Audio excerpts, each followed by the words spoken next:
Bonjour à tous et bienvenue dans l'Hérocopsie, une série du podcast La Psy c'est pour les fous. Je suis Jeanne, psychologue. Et dans cette série, je vais vous parler d'œuvres, de livres, de films, de podcasts qui m'ont marqué et qui permettent d'éclairer une problématique psychologique. En vous les partageant, j'espère qu'elles vous aideront à porter un nouveau regard sur votre histoire ou celle d'un proche. Bonne écoute! Dans le prolongement de l'épisode précédent, où je vous ai présenté les albums jeunesse de Baptiste Beaulieu et Queen Lang, je vais poursuivre aujourd'hui en restant dans l'univers des enfants. Je vais vous partager des ressources qui m'ont été utiles en tant que parent. Très récemment, j'ai reçu un message vocal d'un ancien patient. Il voulait échanger avec moi au sujet de sa fille de 4 ans. Lui et sa femme se sentaient complètement impuissants face aux expressions de colère de leur fille. Salut Jeanne, j'aurais besoin un peu de ton avis, parce que je suis un peu dans l'impasse avec Juliette. Puis la rentrée, j'ai très mal de la frustration du coup. Tu vois, si elle veut faire quelque chose, qu'on lui dit non, ou si quand on lui dit quelque chose et qu'elle veut pas, elle se met vraiment à hurler, mais à hurler vraiment très fort. Elle nous dit même ça lui monte dans la tête. Tout de suite, elle peut pas se gérer après quand on en parle avec elle. Elle a presque essayé de me griffer ou quoi. Elle a des excès quand même de colère, un peu de rage même. Quand même impressionnant, quoi, tu vois? Mais du coup, elle va se calmer, machin, elle met quand même beaucoup de temps à redescendre. On essaie d'aller la voir, de lui demander de proposer notre aide, tout ça, mais elle veut pas, quoi. Elle veut pas du tout. Elle vient après, elle te dit qu'elle t'aime, machin, tout ça, tu vois? Qu'elle contrôle plus rien, quoi. Il y a des fois où, on arrive à être calme, machin, tout ça, et puis d'autres, enfin, tu t'exploses, quoi. Tu cries plus fort, c'est pas du tout la solution, je sais. Voilà, je sais pas quoi faire, vraiment, et voilà, je suis un peu démuni, tu vois? Là, on a parlé beaucoup, on parle beaucoup, on débriefe chaque fois les crises et cetera. Elle arrive pas à nous dire, tu vois, ce qui va pas, est-ce qu'il y a quelque chose, tu vois? Donc bon, je cherche, 2-3 conseils, quoi. Voilà, mais je me suis dit: «Bon, on sait jamais», voilà, si tu as des conseils ou si tu as vu une situation un peu particulière, un peu similaire, pardon, qui te fait un peu écho, ou situation qui est, voilà, qu'on peut retrouver. Est-ce qu'il y a des choses déjà faciles à mettre en place, tu vois, ou pas? Alors oui, j'avais bien une situation similaire qui faisait écho à son histoire. Mais il ne s'agissait pas d'une situation que j'aurais pu rencontrer dans le cadre professionnel. Cette situation qu'il décrivait là faisait écho dans ma vie personnelle, tout simplement. Petit rappel ici, je suis psychologue clinicienne. Je me suis spécialisée en psychologie clinique et psychopathologie. La plupart des psychologues qui travaillent avec des enfants ont suivi un master en psychologie du développement. Ils ont donc une connaissance approfondie des problématiques liées à l'enfance, ce qui n'est absolument pas mon cas. J'ai toujours travaillé avec des adultes et je serais absolument incapable d'accompagner un enfant. Je lui ai donc répondu oui, mais depuis ma place de parent et non celui de psychologue. Mon fils est né à 8 ans et ma fille à 5 ans. Et il y a à peine quelques mois en arrière, le parent décontenancé par les réactions émotionnelles de son enfant, c'était moi. Mais fidèle à mes habitudes, je lui ai répondu en lui recommandant des podcasts que j'avais écoutés et qui m'avaient beaucoup aidé. Au moment où, avec mon compagnon, on galérait sévère avec la petite deuxième, j'ai cherché des ressources pour trouver des clés de compréhension et des moyens d'action. Nous devions nous remettre en cause en tant que parents et trouver des solutions pour que la situation évolue. Mes recherches m'ont fait découvrir l'épisode de Blooming You avec Didier Pleu. L'épisode en question s'appelle Autorité éducative, les clés pour devenir des parents inspirants. Alors, Didier Pleu est psychologue, auteur, anciennement éducateur spécialisé auprès de jeunes délinquants. Il a écrit de nombreux ouvrages, parmi lesquels De l'enfant roi à l'enfant tyran et L'autorité éducative, une urgence. Et c'est justement pour parler de ce livre-là en question que Amal Dadol l'a interviewé dans son podcast Blooming You. La pensée de Didier n'est pas celle de Filiosa, qui prône l'éducation bienveillante et positive poussée à l'extrême, ni non plus celle de Goldman et son fil dans ta chambre, et encore moins celle de Dolto, la psychanalyste, qu'il qualifie d'opportuniste. Sans pour autant décrier frontalement l'éducation bienveillante, car il est plutôt en adéquation d'ailleurs avec ce style éducatif dans les pays anglo-saxons, il constate toutefois que ces styles éducatifs contemporains semblent oublier une chose essentielle, le tempérament. Je suis attaqué parce que je critique l'éducation de bienveillance à la française, parce que j'ai participé à des programmes d'éducation positive anglo-saxons, donc je suis pas contre, mais à la française, on néglige le tempérament. Je pense qu'un enfant timoré, anxieux, hypersensible a besoin de la bienveillance à la française même. Beaucoup d'empathie, valorisation, beaucoup de protection. Mais les tempéraments, il y en a de plus en plus fougueux, un peu leader, très extravertis, très gourmands de la vie, très pulsionnels. la bienveillance, ça ne marche pas, parce que la bienveillance est vécue comme une faiblesse et une absence d'autorité. En écoutant ce passage, j'avais vraiment l'impression qu'il parlait de ma fille. Avec elle, comme avec son frère d'ailleurs, on avait voulu être dans la communication avant tout, de poser des règles tout en expliquant le pourquoi du comment. Et je pense que nos générations de parents essayent de trouver un style éducatif qui fait un peu contre-pied à celui que nous avons nous-mêmes reçu. Pour la plupart d'entre nous, c'est l'autoritarisme qui faisait éducation. Alors, force est de constater que certaines de nos manières de faire avec notre fille ne marchaient pas du tout. Mais alors, pas du tout. Je voudrais rappeler ici que le cerveau de l'enfant est très immature. L'enfant a un cerveau extraordinairement immature, malléable et vulnérable. C'est ce que nous explique la pédiatre Catherine Gueguin, spécialisée en neurosciences affectives et sociales, dans un épisode du podcast de Parentalité, éduquer, c'est comprendre, de Mathilde Bouichou. Elle nous rappelle alors que les neurosciences affectives et sociales sont une discipline très récente et que pendant longtemps, l'éducation a été basée sur les humiliations de l'enfant et sur les violences physiques et mentales.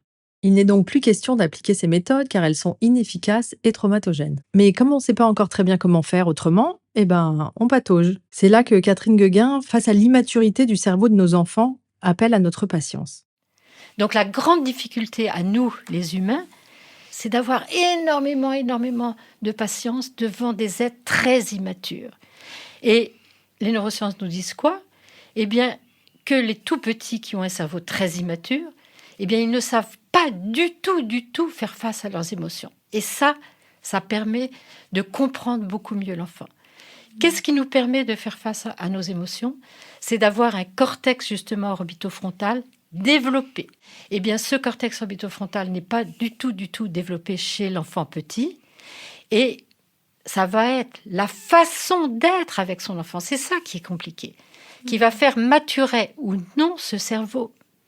Et donc, plus on va être empathique, bienveillant avec l'enfant, plus ce cortex orbitofrontal va maturer, mais très progressivement. Ce qui est compliqué quand on est parent, c'est qu'il faut des tonnes et des tonnes et des tonnes de patience. C'est-à-dire que c'est pas parce qu'on va dire une fois une chose que, hop, ça y est. Non, il faut des années et des années. C'est-à-dire que généralement, c'est seulement vers 5, 6 ou 7 ans que l'enfant va devenir un tout petit peu plus raisonnable et va savoir faire mieux face à ses émotions. Mais à 4 ans, et pas encore à 4 ans, il y a des explosions. Tout d'un coup, quand l'enfant est fatigué, qu'il n'en peut plus, hop, son cerveau disjoncte. Et il se bloque, ou il ne veut pas. Et c'est absolument normal. Alors, si vous écoutez cet épisode, vous entendrez Chloé, la maman d'une petite fille de presque 4 ans. Elle est à bout et ne sait plus trop comment se comporter avec sa fille. Eh bien, l'été dernier, en 2024, j'étais à peu près dans le même état que cette maman. Et j'aurais pu à peu près tenir les mêmes propos que ceux que vous avez entendus au début de l'épisode.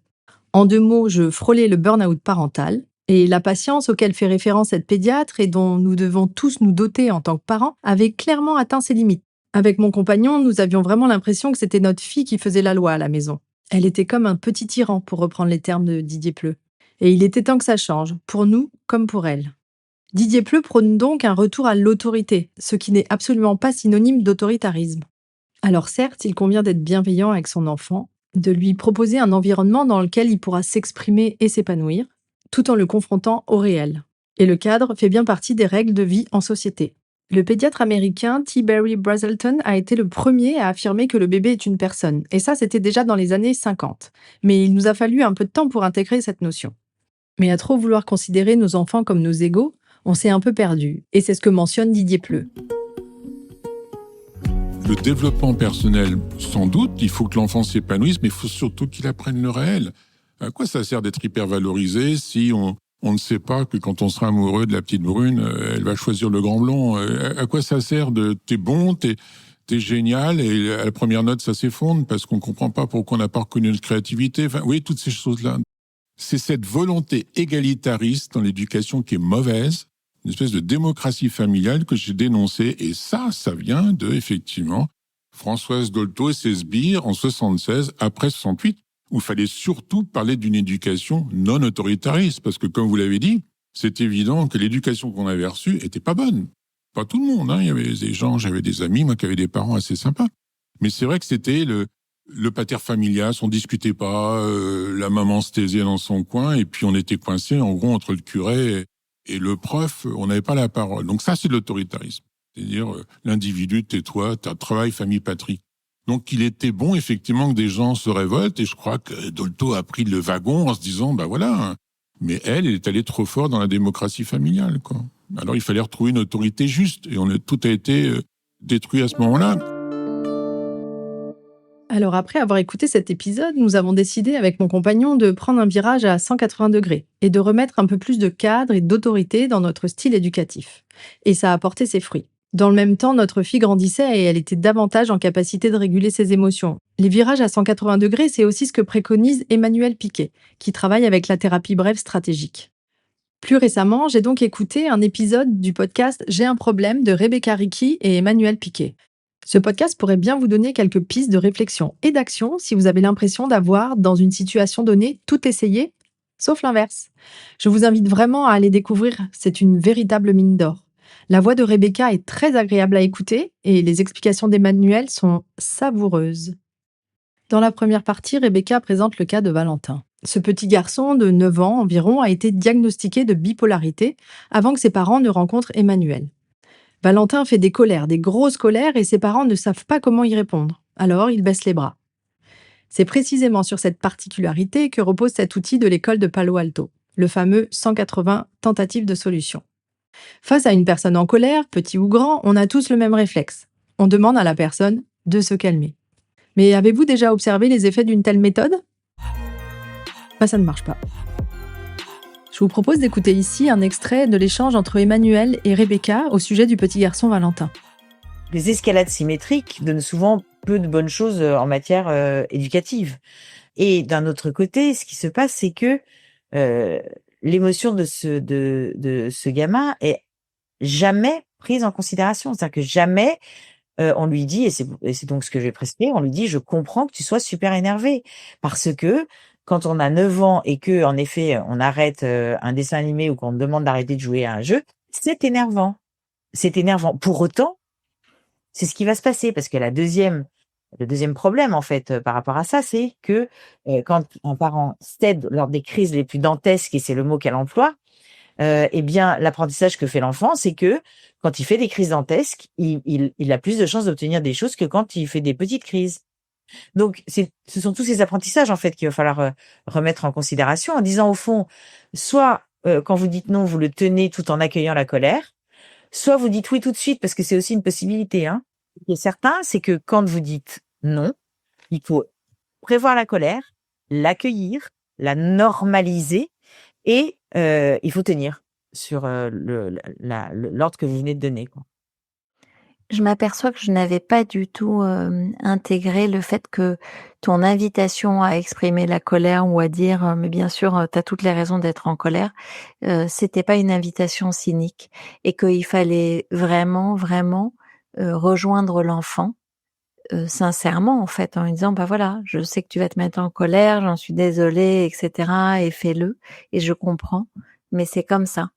Et je trouve que, ou j'imagine que ce switch-là pour le parent, c'est quelque chose qui se travaille, non, en séance, parce que c'est pas du tout évident. Oui, c'est-à-dire que, alors en effet, c'est vraiment hyper important que ce soit pas du tout ironique, hein. Il faut vraiment que ça soit, comme tu le dis très bien, absolument sincère, parce que il s'agit d'accueillir sincèrement l'émotion en se souvenant de comment on avait ressenti ces émotions quand on était petit, hein. Ça, c'est vraiment une bonne façon de le faire. Et au fond, le switch, ils le font parce que ils en peuvent plus, tout simplement, et que le simple fait de dérouler le cercle vicieux en disant, vous voyez bien que plus vous tentez de contenir la colère de cet enfant et plus elle explose. Enfin, c'est pas comme ça que je le leur dis, en fait. Moi, je leur fais faire une expérience émotionnelle en leur disant, on va faire, vous allez vous transformer en laborantin et on va regarder ce qui se passe si vous n'essayez plus de contenir cette colère. C'est la seule chose je leur donne de faire. Hein. Vous observez ce qui se passe si vous n'essayez plus de contenir sa colère et donc de faire ce que je viens de vous proposer de faire avant, pendant et après les crises. C'est-à-dire avant les provoquer pratiquement, les prescrire en disant on comprend, on va chez les grands-parents, tu vas t'énerver. Pendant de dire je comprends que ça te mette super en colère, vas-y tape du pied chérie. Et après en ne faisant plus du tout de leçon de morale et en n'en parlant plus en fait tout simplement. J'ai trouvé les conseils d'Emmanuel à la fois amusants et pertinents. C'est clair qu'on ne pense pas spontanément à valider la colère de notre enfant. Mais peu de temps après avoir écouté cet épisode, j'ai eu l'occasion d'une mise en pratique. Ma fille était en train de se mettre en colère pour je ne sais plus quelle raison. Et alors j'ai validé son émotion en lui disant qu'elle avait de très bonnes raisons d'être en colère et que moi aussi, lorsque j'étais enfant, il m'arrivait de me mettre en colère exactement pour les mêmes raisons qu'elle. Et miracle, ça l'a apaisée. J'en ai profité pour changer de sujet et ainsi on a pu éviter la crise. En tout cas, vous l'avez compris ou peut-être que vous l'expérimentez par vous-même, c'est un sacré défi que d'être parent au XXIe siècle. On doit non seulement être des personnes respectables et en bonne santé, tout en ayant une carrière professionnelle tant qu'à faire stimulante et épanouissante, sans oublier une vie sociale réjouissante, une vie amoureuse trépidante évidemment, et être des parents calmes, en totale maîtrise de nos émotions et bienveillants. Sacré défi en effet. Alors, pour vous qui m'écoutez, si vous êtes parents, je vous rassure, vous n'êtes pas les seuls à galérer. Je crois qu'on est vraiment tous pareils. Il existe de très nombreuses ressources sur le thème de la parentalité. Des livres en librairie, en passant par les comptes Insta, sans oublier les nombreux podcasts sur le sujet. Mais un conseil, faites-vous confiance. Et si vraiment vous pataugez trop, n'hésitez pas à faire appel à un professionnel formé et spécialisé dans l'accompagnement à la parentalité.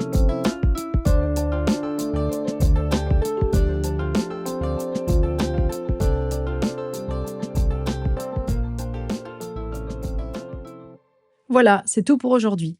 J'espère vraiment que ces quelques recommandations de podcast vont pouvoir vous être utiles. Je vous en ai extrait le nectar, mais bien sûr, allez les écouter en entier, ils sont vraiment passionnants. Je terminerai cet épisode avec l'humoriste Marine Leonardi. En s'inspirant de son vécu personnel, elle met en scène avec humour, évidemment, des grands moments de désespoir qu'elle vit en tant que maman, parent, conjointe, amie, belle-fille. Si vous ne la connaissez pas déjà, allez regarder ses vidéos. Je vous assure, elles sont très déculpabilisantes et rassurantes, parce que, comme elle, vous n'êtes pas seul. J'ai un rapport toxique à mes enfants. Je me rends compte, il y a un paradoxe dans ma vie que je n'explique pas, qui est que la plupart du temps, 99% du temps, je me plains de ne pas les voir assez. Je suis là, le fruit de mes entrailles, mais pourquoi ils sont à l'école et moi je suis au travail, la vie n'a aucun sens et tout. Et je rentre à la maison et je n'ai qu'une obsession, c'est les coucher à 19h30. Il est 19h45, je pète un câble. Alors oui, c'est pour eux la fatigue, tout ça, mais c'est aussi parce qu'à un moment donné, voilà, ça me court sur le haricot. J'ai l'impression avec mes enfants que je suis comme devant un buffet à volonté. Tu sais, je suis là les 10 premières minutes, oui, c'est trop bon les buffets à volonté. Et au bout de 10 minutes, je suis là, j'ai mal au ventre. Il faut que j'aille m'allonger toute seule dans une pièce. Mais c'est fou, même jouer avec mes enfants. Le week-end, je n'attends que ça. Et dès que je joue, au bout de 5 minutes, je suis là, c'est super, c'est super. Un peu d'autonomie, les filles, jouer ensemble. Ah, mais moi, je joue avec mes enfants, je suis là, qu'est-ce que je fous là? Qui va étendre le linge? Qui va vider le lave-vaisselle? Combien gagne Taylor Swift? On a une patience avec eux qui est proche de zéro. Alors si vous aussi, vous avez ce paradoxe dans votre vie, vous n'êtes pas seul. C'était les recopsies de Jeanne. J'espère que cette recommandation vous donnera matière à réfléchir ou peut-être même l'envie de faire un pas de plus vers un travail sur vous. Si vous avez aimé cette reco et que vous pensez qu'elle pourrait être utile à un proche, n'hésitez pas à lui partager. Vous pouvez aussi me mettre un commentaire sur votre plateforme d'écoute préférée, ça m'aide vraiment à faire connaître mon podcast. Si vous appréciez mon contenu, sachez que je publie régulièrement des épisodes, alors suivez-moi sur les réseaux sociaux et inscrivez-vous à ma newsletter. Le lien est sur mon site internet. Et pour ceux qui seraient vraiment trop tristes de voir ce podcast s'arrêter, parce que oui, je vous le rappelle, c'est un podcast entièrement indépendant, vous pouvez soutenir ce podcast en faisant un don, petit ou grand, pour m'aider à financer la post-production qui vous permet d'avoir une expérience auditive agréable. Parce que oui, moi je suis psy, pas ingé son. À chacun son métier. Je vous donne rendez-vous très bientôt pour une nouvelle recopsie. Et d'ici là, prenez soin de vous.